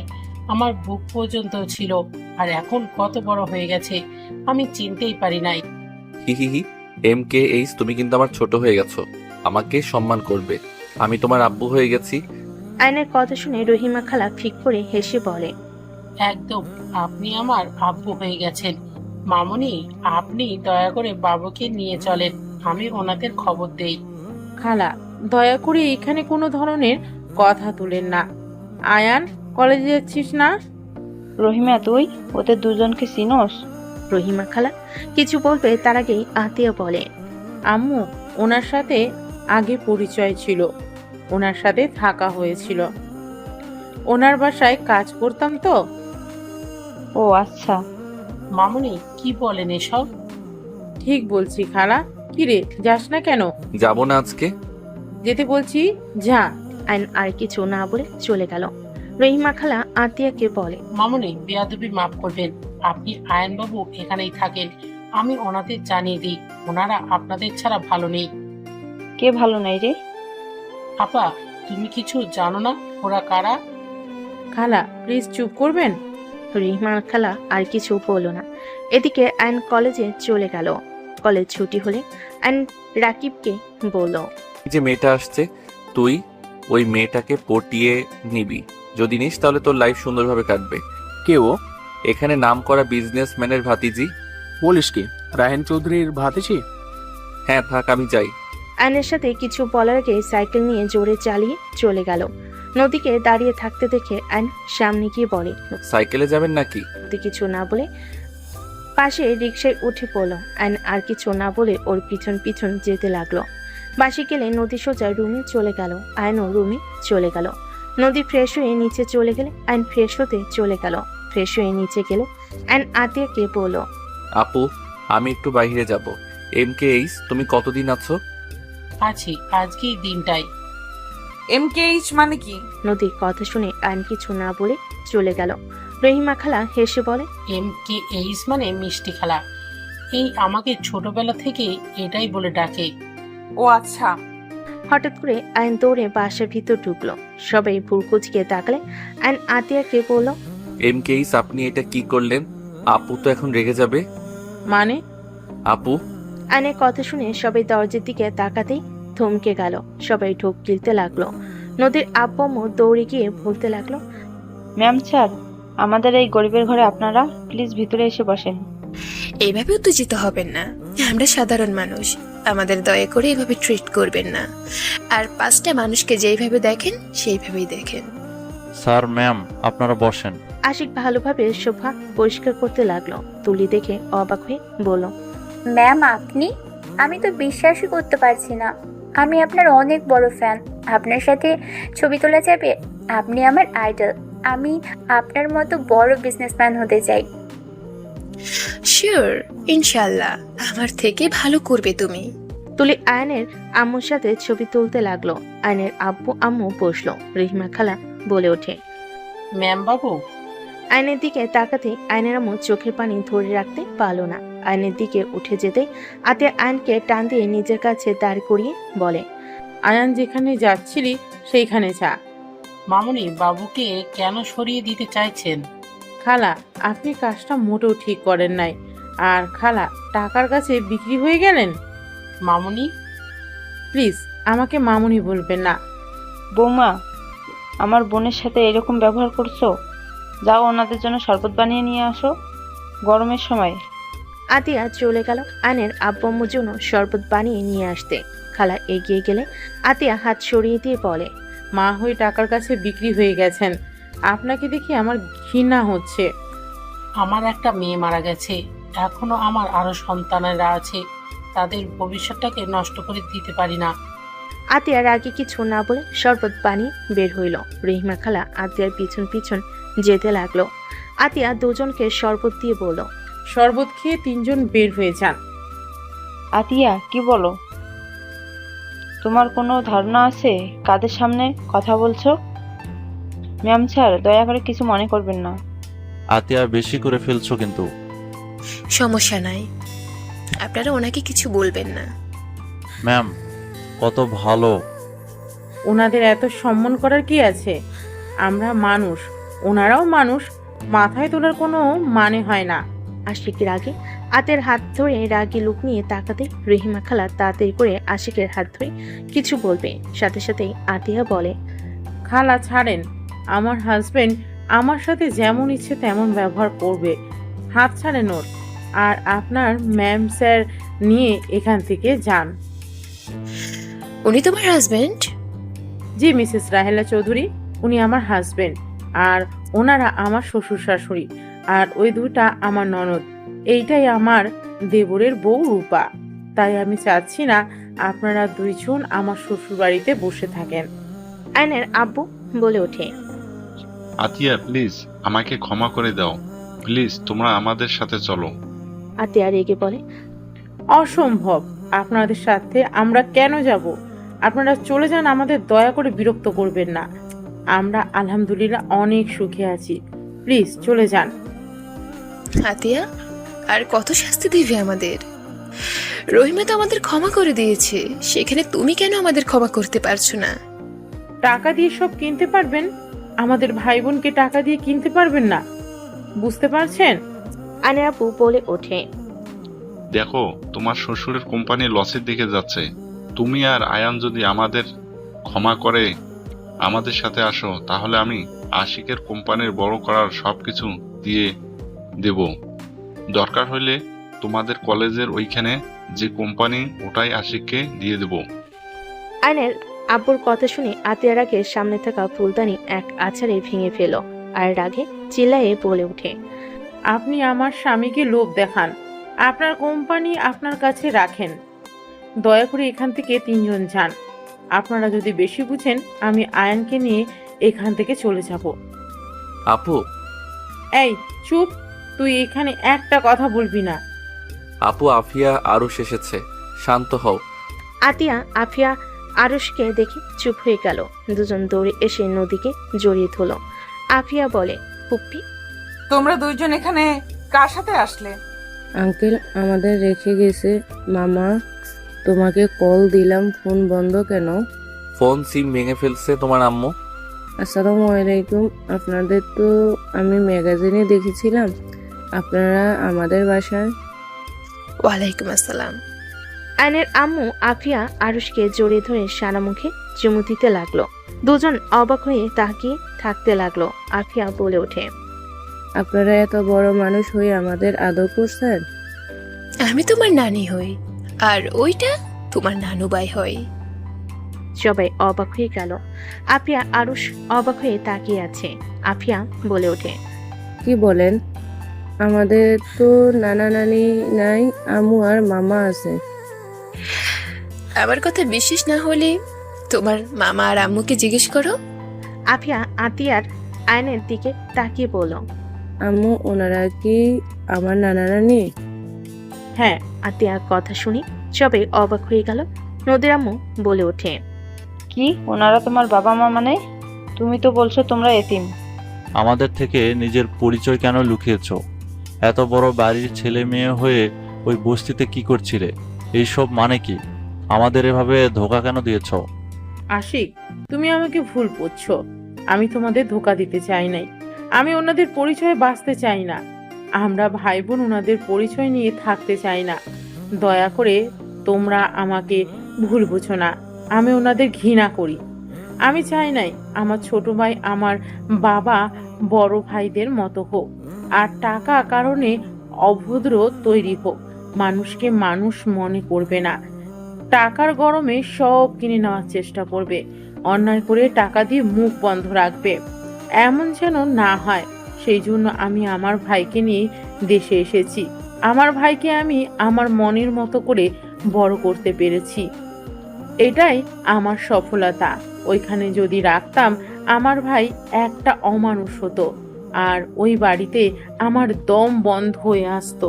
অনেক কিছু চাইলে বলা যায় না আশিক, শুধু এইটা মাথায় রেখো, এমন কিছু আছে যার জন্য আমার বাবা মা ভাইকে আমি ঘৃণা করি। কেন ঘৃণ্য করো? রাজপ্রাসাদ রেখে বস্তিতে থাকতে কি এমন করেছো যে তোমরা ওইখান থেকে চলে এসেছো? আর আয়ানকে এত শাসনে কেন রাখতে? আয়ানকে সবসময় অভাবের ভেতরে রাখার কেন চেষ্টা করতে? কিন্তু তুমি তো আমাকে বলতে পারতে, আমার ফ্যামিলিকে না বললে। বাট তুমি তো আমার সাথে কোনো কিছু শেয়ার করো না। এই তোমার ভালোবাসা, 7 বছর ধরে আমার সাথে আসো, কিন্তু একবারও বললেন না আমাকে বের হয়ে যাও এখান থেকে। তুমি আমাদের সবাইকে ধোঁকা দিয়েছো। ধোঁকাবাজ মেয়েকে আমি আমার বউ হিসেবে দেখতে চাই না। এখনই বের হয়ে যাও। আশিক, চুপ, একদম আমার নাম ধরে ডাকবে না। ভাইয়া, তুমি কথা বলো না। তুমি নিজেও কাউকে কিছু জানাও নাই। তুমি ছোট হয়ে সবকিছু লুকিয়ে গেছো। আপনারা আপুর সংসার ভাঙতে ভালো লাগছে নাকি? আপনারা কেন আমাদের ভিতরে আসেন? আশিক বাবা, আমার মেয়েকে ভুল বোঝো না। চুপ করেন। আমাদের স্বামী স্ত্রীর মাঝে আপনি কথা বলবেন না। আমার সন্তানদের রেখে তোমাকে যেতে হবে। আশিক, চুপ করো। বৌমা কোথাও যাবে না। সবার সমস্যা থাকতে পারে, কোনো তো কারণ আছে। না হলে কেউ এত বড় জীবন যাপন রেখে সবার থেকে লুকিয়ে থাকে? আমি তো ওর স্বামী, কাউকে কিছু না বললে আমাকে তো বলতে পারতো নাকি? ওই আমাকে কিছু বলে নাই। আমি ওকে গরিব ভালো ভদ্র মেয়ে টিউটর হিসেবে বিয়ে করেছিলাম, আর ওই কিনা আমাদের মিথ্যা পরিচয় দিয়েছিল। মিথ্যা কথা বলে গেছে এতদিন। আতিয়া আশিকের পা জড়িয়ে ধরলে। আয়নের আপু কিছু বলতে যাবে, সাথে সাথে আয়নের আম্মু হাত ধরে থামিয়ে দিল। আতিয়া আশিকের পা জড়িয়ে ধরে কান্না করতে করতে বলে, আশিক প্লিজ, আমাকে ক্ষমা করে দাও। আমি মানছি আমার তোমাকে বলা উচিত ছিল, কিন্তু আমি তোমাকে বললে তুমি আমাকে বারবার জেরা করতে, কেন বের হয়ে এসেছি নানা ধরনের প্রশ্ন করতে, যেটা আমি তোমাকে বলতে চাই না। দেখো, সবার পার্সোনাল ব্যাপার থাকে যা সবাইকে বলা চায় না। প্লিজ আশিক, আমাকে ক্ষমা করে দাও। আর আমি সত্যিটা বললে তোমরা সবাই আমাকে ঘৃণা করবে। কি এমন কথা যে সবাই তোমাকে ঘৃণা করবে? আশিক, মামুনি অনেক ভালো। মামুনিকে তুই ভুল বুঝিস না। সব কিছু বলা যায় না। কাউকে বলা না গেলে আমাকে তো বলা যায়, তাই না? আতিয়া, পা ছাড়ো, বিরক্ত লাগছে। আর শোনো, তোমার বাবা মায়ের সাথে দুজন চলে যাও। আমি যাব না। আমি ওনাদের সাথে যেতে চাই না। আমি যদি চাই, আমাদের আর কখনো বাংলাদেশে আসতে দেবে না। ওনাদের মান সম্মানে লাগবে এই বাড়ির বউ বলে। ভাইয়া প্লিজ, আমাদের ক্ষমা করে দেন। আয়ন আশিকের সামনে গিয়ে ক্ষমা চাইলে আশিক কিছু না বলে আতিয়াকে সরিয়ে দিয়ে রুমে চলে গেল। আতিয়া আশিকের পিছন পিছন যেতে লাগলো। আয়ন রেগে বলতে লাগলো, এখানে আসতে কে বলেছিল আপনাদের? আপনারা কি ভাবছেন আপনারা এখানে আসবেন আর আপু আমি আপনাদের সাথে চলে যাব? আয়ান, বিশ্বাস কর বাবা, আমরা বুঝতে পারিনি এমন কিছু হবে। আমরা তো তোর হারিয়ে যাওয়ার খবর শুনে গতকাল দেশে এসেছি। 1টার দিকেই রহিমা আমাদের কল দিয়ে বলল, তাই আমরা এখানে এসেছি তোদের বুঝিয়ে নিয়ে যাওয়ার জন্য। আমরা বুঝতে পারিনি এমন কিছু হবে। ভালো করছেন ভাইয়া। যদি বের করে দেয় আপনাদের খবর আছে। আপনারা এখান থেকে দয়া করে চলে যান। আয়ন হাত জোর করে বলে আয়নের আম্মু কান্না করতে করতে চলে গেল। আয়নের আব্বু বলে ওঠে, ভুল আমাদের ছিল। তোমার আম্মুকে কেন তোমরা কষ্ট দিচ্ছ? আয়ন কিছু না শুনে অন্যদিকে ঘুরে দাঁড়ালে আয়নের আব্বু চলে গেল। রহিমা খালাও চলে গেল। নদীর আম্মু বলে ওঠে, আমি জানি না তোমাদের মাঝে কি হয়েছে, কিন্তু তোমরা কাজটা ঠিক করলে না। উনি তোমাদের জন্ম দিয়েছে, তোমাদের 9 বছর ধরে কাছে পায় না, না তোমাদের দেখতে পারছে না শুয়ে দেখতে পারছে।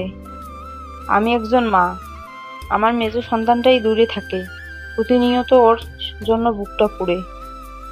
আমি তাও আমার সন্তানের সাথে ফোনে কথা বলতে পারি, আর উনি তাও পারে না। উনি তোমাদের ছাড়া ভালো নাই। আমার মনে হয় তোমার বাবা মায়ের কাছে একবার যাওয়া উচিত। আপু আমার ভালোর জন্য আমাকে নিয়ে এত দূর চলে এসেছে। আপু অনুমতি না দিলে আমি কিছু করতে পারবো না। আমার মনে হয় ভাবিকে তোমার বোঝানো উচিত। সবাই মিলে কথা বলতে লাগলো। আর এইদিকে আতিয়া আশিককে বলতে লাগলো, শুনতে চাও কেন তাদের থেকে দূরে? ওকে, তাহলে শোনো। রহিমা খালা আমাদের বাসার বিশ্বস্ত কাজের লোক।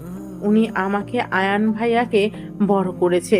লন্ডনে গেলে ওনার ছোট মেয়েকে নিয়ে যায়। আর ছোট মেয়ে আমার সাথে সব সময় থাকতো। আমি ওকে অনেক ভালোবাসতাম ছোট বোনের মতো। ভাইয়াও ছোট মেয়েটাকে একা পেয়ে রেপ করেছিল। মেয়েটা সহ্য করতে না পেরে মারা যায়।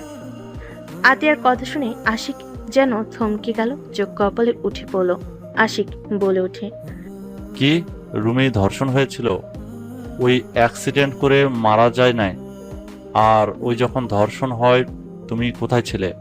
ওটা মিথ্যা কথা ছিল। আমি আমার ফ্রেন্ডদের সাথে 7 দিনের ট্যুরে গেছিলাম। আর ট্যুরে গেলে আয়ান রুমি জন্য কিছু না কিছু আনতাম। সেই দিন ওর জন্য গিফট নিয়ে আসলে ওকে খুঁজলে কেউ কিছু বলে না, সবাই চুপচাপ হয়ে থাকে। আয়ান ছোট মানুষ দৌড়ে এসে আমাকে জড়িয়ে ধরে বলে, আপু, রুমি আপুকে তো ভাইয়া আকাশে তাড়া করে দিয়েছে। কাউকে বলো না আমি তোমাকে আসতে বললাম, বললে ভাইয়াকে পুলিশ ধরে নিয়ে যাবে। কথাগুলো শুনে আমার হাত পা ঠান্ডা হয়ে যাচ্ছিল। আমি চিৎকার করলে পরে জানতে পারি সব কিছু। আর আব্বু আম্মু সব জানার পর চুপ করেছিল। আব্বু সব কাজের লোককে টাকা দিয়ে মুখ বন্ধ করে রেখেছিল। রইমা খালা পাগল হয়ে গেছিল প্রায়। ওনাকে নিয়ে আমি থানায় যেতে চাইলে উনি আমার সাথে থানায় যায় না। টাকা দিয়ে রুমির মৃতটা অ্যাক্সিডেন্ট বলে চালিয়ে দেয়। আতিয়া কান্না করতে লাগলো। আশিকের দিকে তাকিয়ে বলে, তাহলে বলো ওই ফ্যামিলিতে কিভাবে থাকবো? ছেলে এত বড় অন্যায় করলো, অথচ বাবা মা কিছু বলে নাই, চুপ করে থাকছে। আর আমাকে মুখ বন্ধ রাখতে বলছে। আমাকে রুমে বন্দি করে রেখেছিল। আম্মু পর্যন্ত আমাকে হুমকি দেয়, সেখানে বলবে ওদের পরিচয় সবাইকে জানাই। আজও কেউ জানে না যে রুমির মৃত্যু সত্যিটা। এইটা আমাকে তিলে তিলে কুড়ে খাচ্ছে। আমার নিজের ভাই হলে কি হবে? ওর শাস্তি পাওয়া উচিত ছিল। আর খালা আজ টাকার কাছে বিক্রি হয়ে গেছে। যা দেখতে পারছো সব আমার বাবার টাকায় করছে। তার বাকি সন্তানদের কথা ভেবে রুমির সাথে অন্যায় ভুলে গেছে। আমার সাথে শুধু থাকতো, তাতে আমি রুমিকে ভুলতে পারি নাই। আর উনি মা হয়ে টাকার কাছে বিক্রি হয়ে গেল। আতিয়া কান্না করতে লাগলো। আশিক আতিয়াকে জড়িয়ে ধরলো বুকের সাথে। আশিক আতিয়ার মাথায় চুমু দিল। আতিয়া বলতে লাগলো, ভাইয়া অনেক মেয়েদের জীবন নষ্ট করেছে। আমার তাতে ওকে দেখতে ইচ্ছে হতো না। লাস্টে রুমির সাথে যা করেছে সেইটা মেনে নিতে পারি নাই। আর বাবা মাকে তার হয়ে কথা বলতে দেখে পরে আর উপায় না পেয়ে আয়ানকে নিয়ে আমি পালিয়ে দেশে চলে আসি।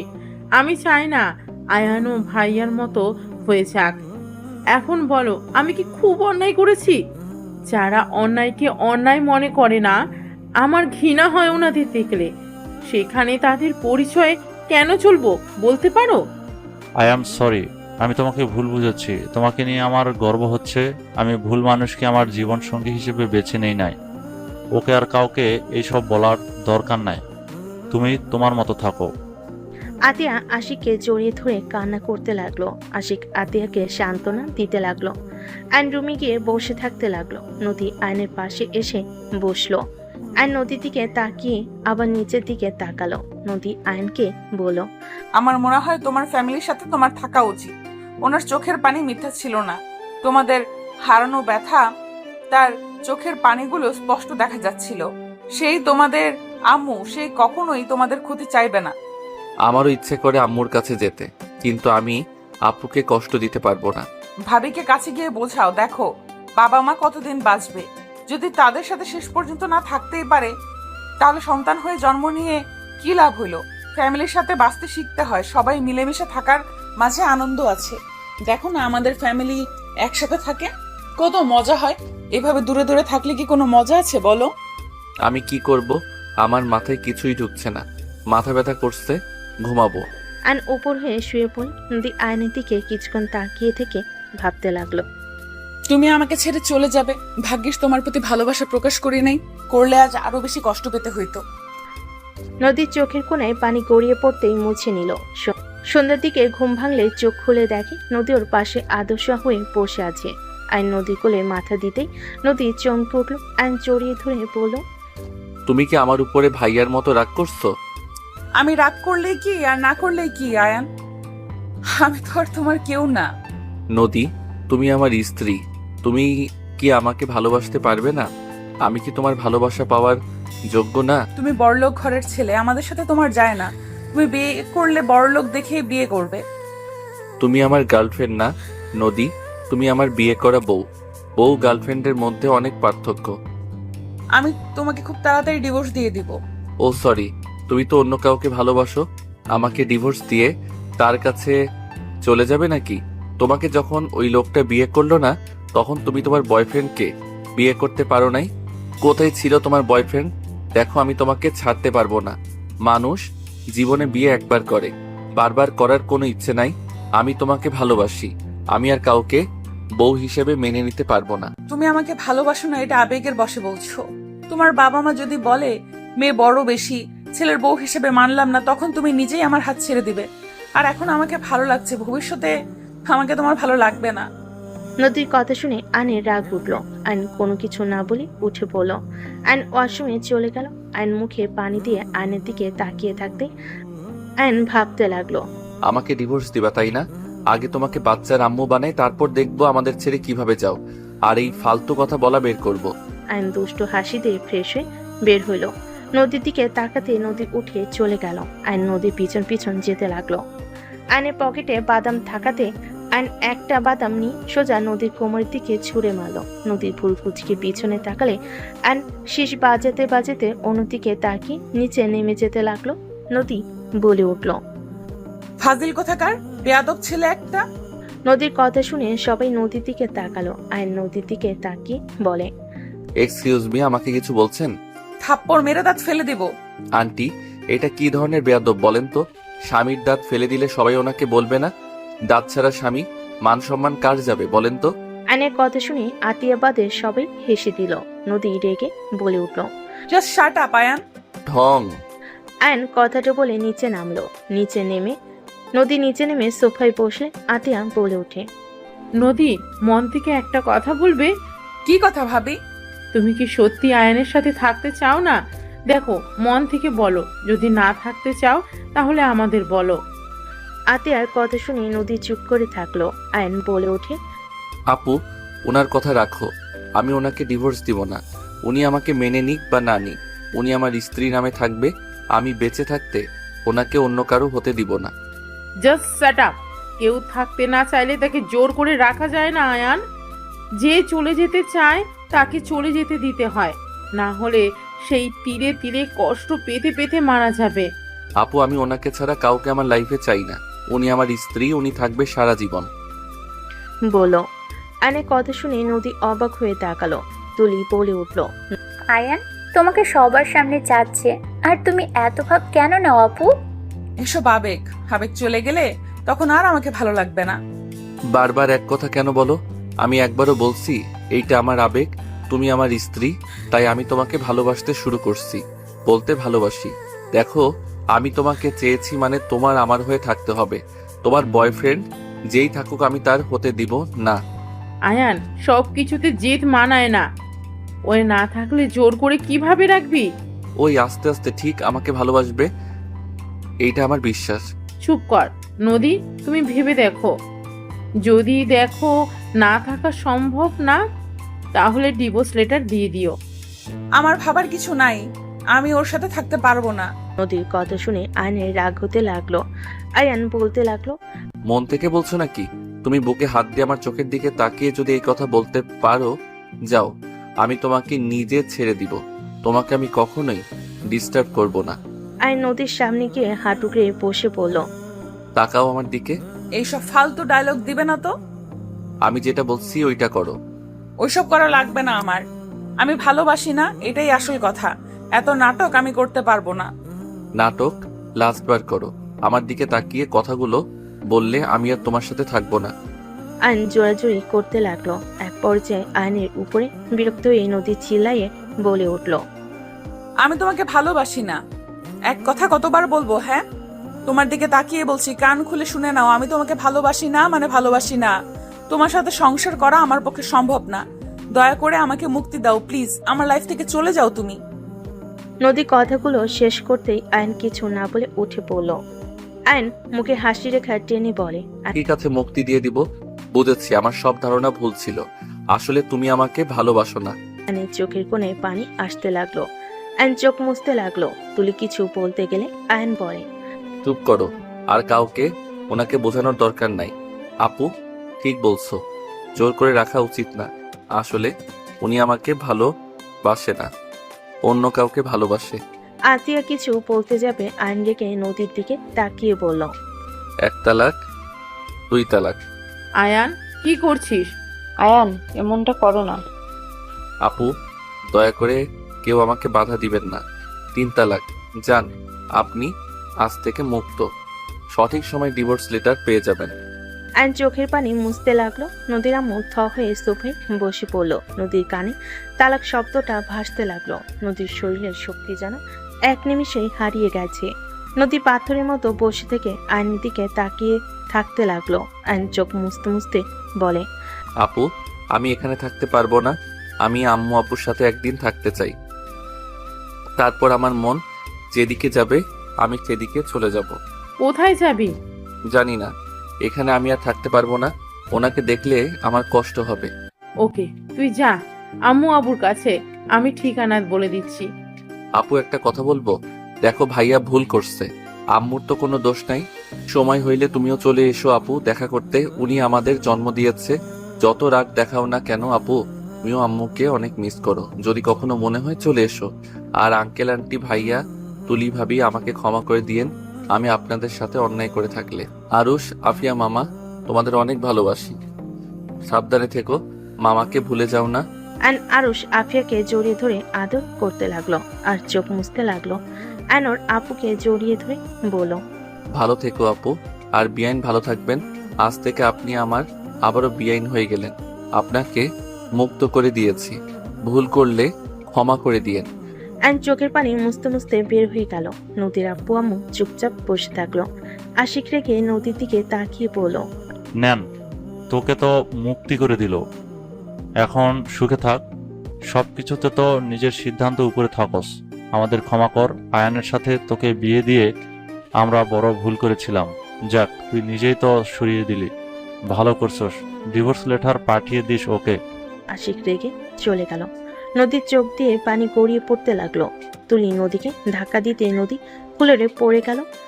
আতিয়া দৌড়ে গিয়ে নদীকে দেখে নদী অজ্ঞান হয়ে গেছে। আতিয়া রূপা ডাকতে লাগলো। তুলি দৌড়ে গিয়ে পানি নিয়ে আসলো।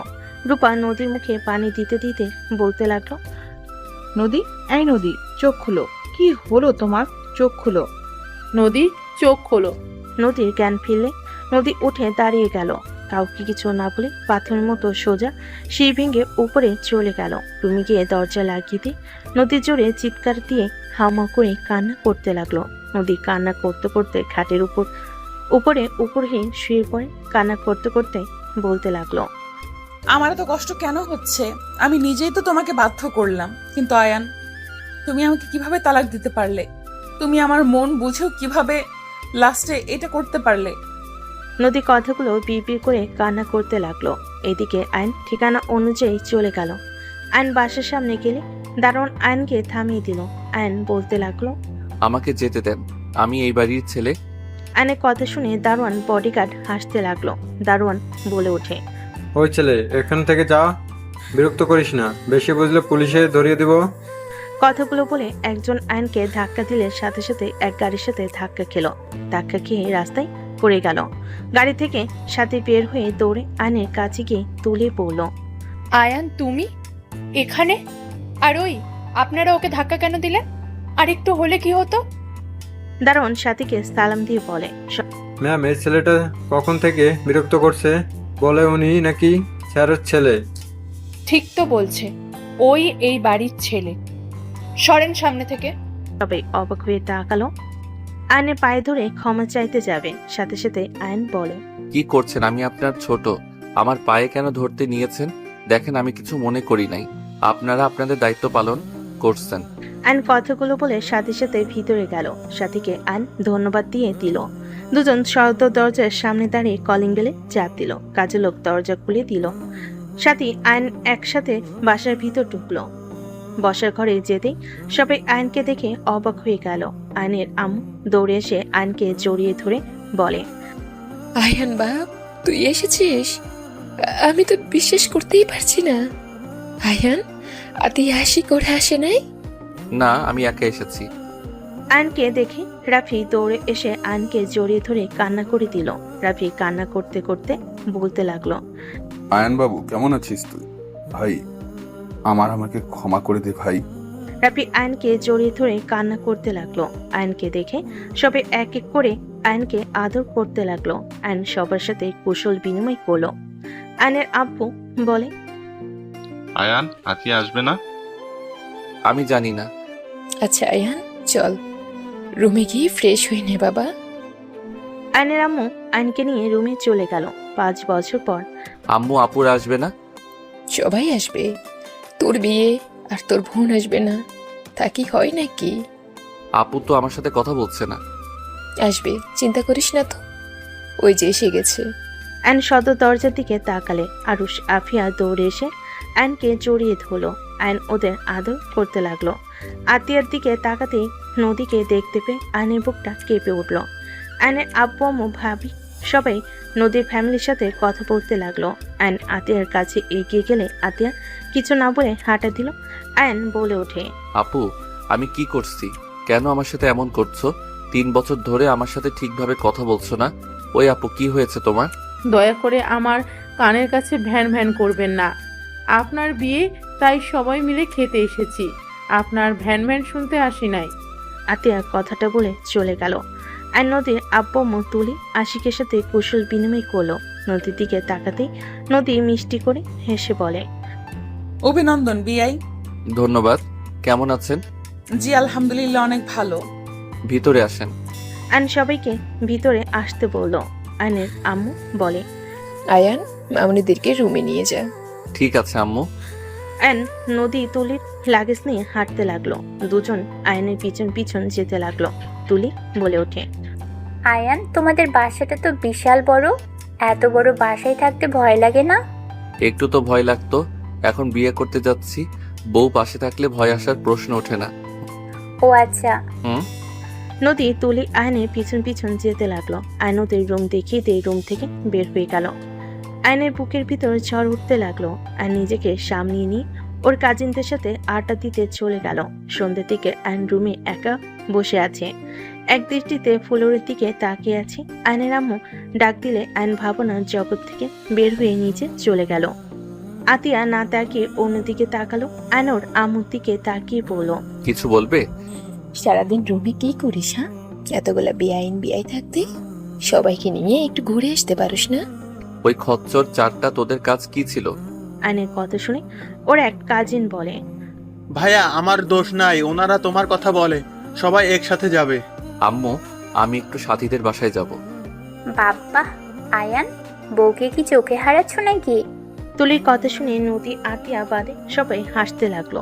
আয়ন মুখে হাসি রেখা টেনে বলে, ওকে, যাও যাও, আগামীকাল তো গায়ে হলুদ, তারপর বিয়ে।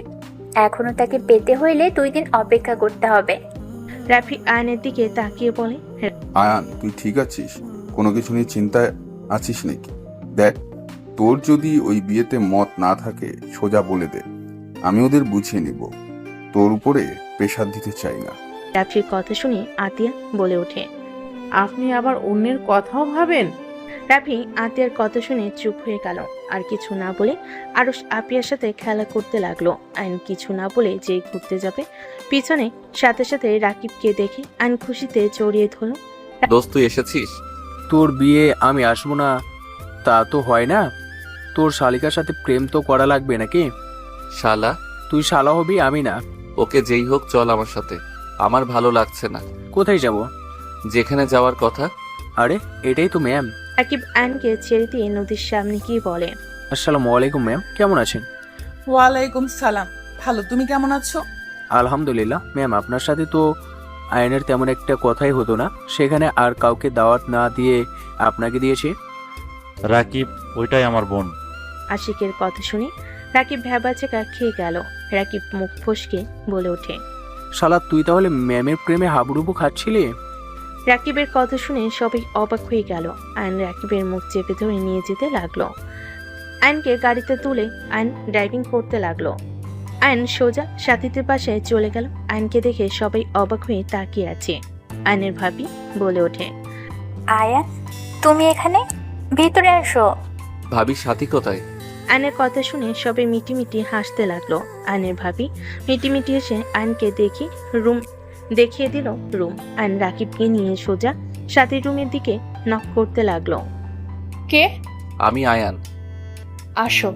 আয়ন রাকিবকে বাহিরে রেখে ভিতরে ঢুকলো। সাথী আয়নকে দেখে বলল, তুমি এখানে কেন? আমার লাইফটা নষ্ট করতে নিয়েছো? আবার দেখতে আসলে নাকি যে কেমন দেখা যাচ্ছে বিয়ের পর, কেমন অবস্থা করব? সাথী বাজে কথা বলো না। রাকিব ভিতরে আয়। রাকিব ভিতরে আসে। সাথী রেগে বলে, তুমি এখানে কি করছো? বের হও। এই চুপ করো, শুনো। আমি রাকিবকে বলেছিলাম তোমাকে পটাতে। হ্যাঁ মানছি আমি ওকে লোভ দেখিয়েছিলাম, কিন্তু রাকিব তো তোমাকে সত্যি করে ভালোবাসে।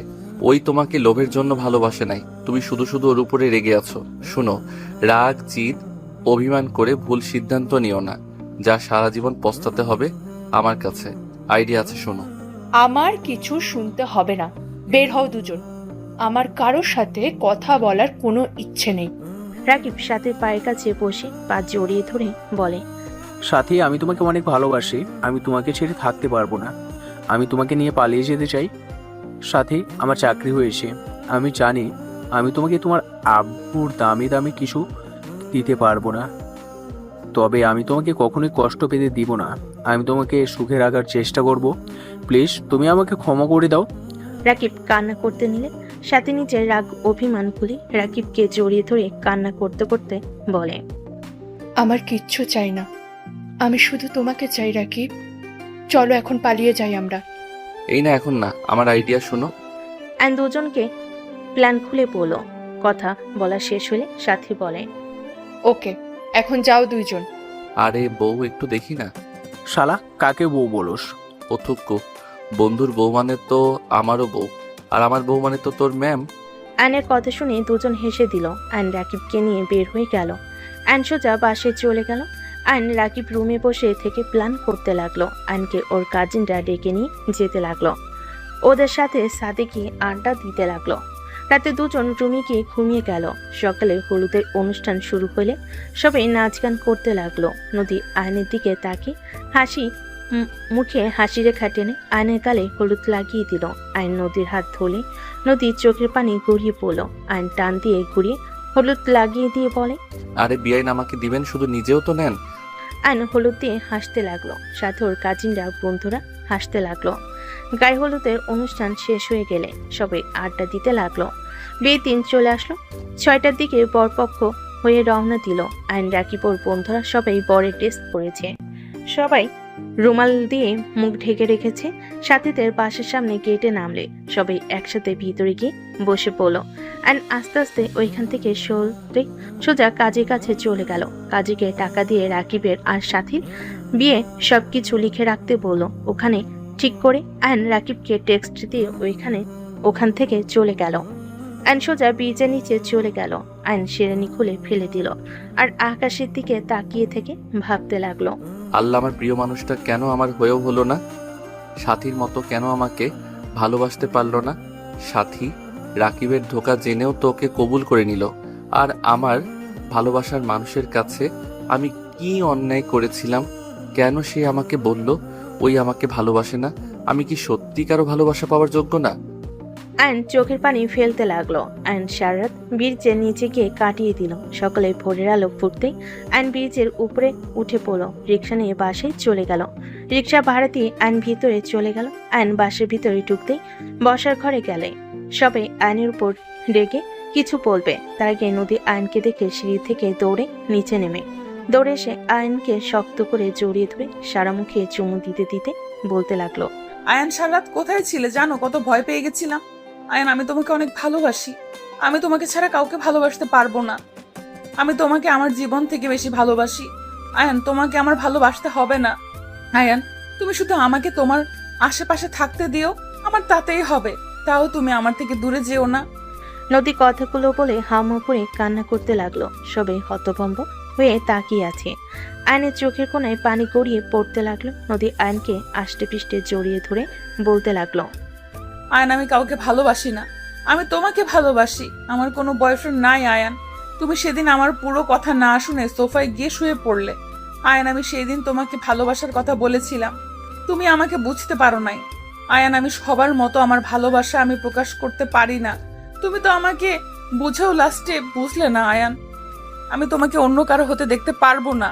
নদী কান্না করতে করতে আয়নের পায়ের কাছে বসে পা জড়িয়ে ধরে কান্না করতে করতে বলতে লাগলো, আয়ান প্লিজ আমাকে ক্ষমা করে দাও, আমি তোমার কাছে ভিক্ষা চাচ্ছি। আমাকে তুমি আবারও নিজের কাছে টেনে নাও না, আমাকে লাস্ট বার সুযোগ দাও না আয়ান। আমি কথা দিচ্ছি, তুমি আমাকে মেরে কেটে ফেলে দিলেও আমি তোমাকে ছেড়ে যাব না। প্লিজ আমাকে তুমি ক্ষমা করে দাও, ক্ষমা করে আমাকে একটা সুযোগ দাও না। নদী কান্নায় ভেঙে পড়লো। আতিয়া বলে ওঠে, আয়ান, নদী তোকে অনেক ভালোবাসে। 3 বছর ধরে তোকে আমি এইসব বলার চেষ্টা করছি, তুই আমার কথা না শুনে কল কেটে দিতি, নদীর কোনো কথা শুনতে চাইতি না। এইসব হচ্ছেটা কি? নদী তো আয়ানের 1 বছরের বড়, ওর সাথে ওর ভালোবাসা কিভাবে হয়? ফাজলামি নিতেছিস? হ্যাঁ? আয়নের আম্মু আর কিছু বলবে তার আগে আয়ন নদীকে 2 হাত দিয়ে তুলে ধরে চোখের পানি মুছে দিয়ে বুকের সাথে জড়িয়ে ধরে বলে, কি করছো? আমার পায়ে কেন ধরছো? আমি তোমাকে ভালোবাসি আর সারা জীবন আমি তোমাকে ভালোবেসে যাব। তুমি আমার পাশে থাকো বা না থাকো। সেই দিন তুমি আমাকে ওইভাবে না বললে আজ একটা ভালো সম্পর্ক থাকতো। আয়ান, কি আবল তাবল বকছিস? নদী হাতিয়ার 1 বছরের ছোট হবে, ওই তোর বড় বোনের মতো। ওই আমার বোনের মতো না, ওই আমার স্ত্রীর মতো। আর আম্মু বারবার বড় বড় করবে না, ভালোবাসে আবার বড় ছোট কোনো ব্যাপার না, একে উপরের মনের মিল থাকাটা মেইন। বয়স তো পানির মতো বাড়তে থাকে। আর নদীকে যদি তোমাদের কারো বৌমা হিসেবে মেনে নিতে কষ্ট হয় তাহলে বলতে পারো, আমি নদীকে নিয়ে চলে যাব। তারপরও কারো কথা শুনে আমার ভালোবাসার মানুষের হাত ছাড়তে পারবো না। আয়নের কথা শুনে আয়নের আব্বু বলে, রাহেলা, রাগ করো না, আমাদের সন্তানেরা যার সাথে থেকে সুখে থাকবে তার সাথে বিয়ে দেওয়াই ভালো। আয়নের বড় চাচু বলে ওঠে, যাক, ভালোই হলো। শফিক, শোনো, আমরা সবাই যখন আসি এই সুযোগে ওদের বিয়েটা দিয়ে দাও। কাজী নিয়ে আয়। আয়নের বড় চাচুর কথা শুনে আয়ন খুশি হইল।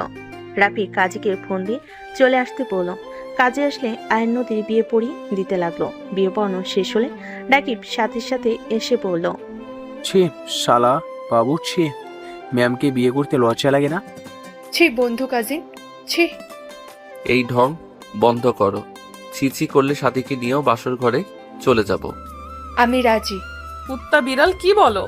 গলা টিপে মেরে ফেলবো।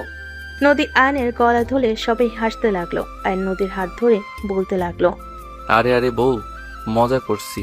সাথী রাকিবের বউ, বন্ধুর বউ, তার উপরে কাজিন, আবার বিআইন, একটু মজা করছি। সরি জান, ছাড়ো, ব্যথা লাগছে। যাই হোক, বলেন কেন? আয়ন উঠে নদীকে কোলে তুলে নিল। সবাই মিটিমিটি হাসতে লাগলো। নদী লজ্জায় আয়নের বুকে মুখ লুকিয়ে নিল। আয়ন নদীকে নিয়ে চলে গেল। রাকিব বলতে লাগলো, শালা বাবু, আরেকটা বিয়ে করলে আমাকে ভাগ দিস। তোর মনে হয় মার খাওয়ার ইচ্ছে যাচ্ছে। সাথী মারতে যাবে। রাকিব কানে হাত দিয়ে উৎপোষ করতে লাগলো। আর আয়ান নদীকে খাটের উপরে গেলে দুষ্টু হাসি দিয়ে এগিয়ে যেতে নিলে নদী দুষ্টু নজরে তাকাতেই আয়ান ফিক করে হেসে বলল, আরে বা, বউকে পড়ো পুচ্ছি লাগছে। তাই দেখাচ্ছি মজা। নদী কথাগুলো বলে আয়নের শার্ট ধুয়ে টান দিয়ে নিচে ফেলে দিয়ে ঝাঁপিয়ে পড়ল। আয়ন নদীকে নিয়ে সুখের সাগরে চলে গেল। কি ভাই, এত খুশি হওয়ার কিছু নাই, আপনি তো সিঙ্গেল। যান যান, এদের রোমাঞ্চ করতে দেন। আপনারাও ভালো থাকবেন, সুস্থ থাকবেন। আজকের মতো বিদায় নিচ্ছি, ধন্যবাদ।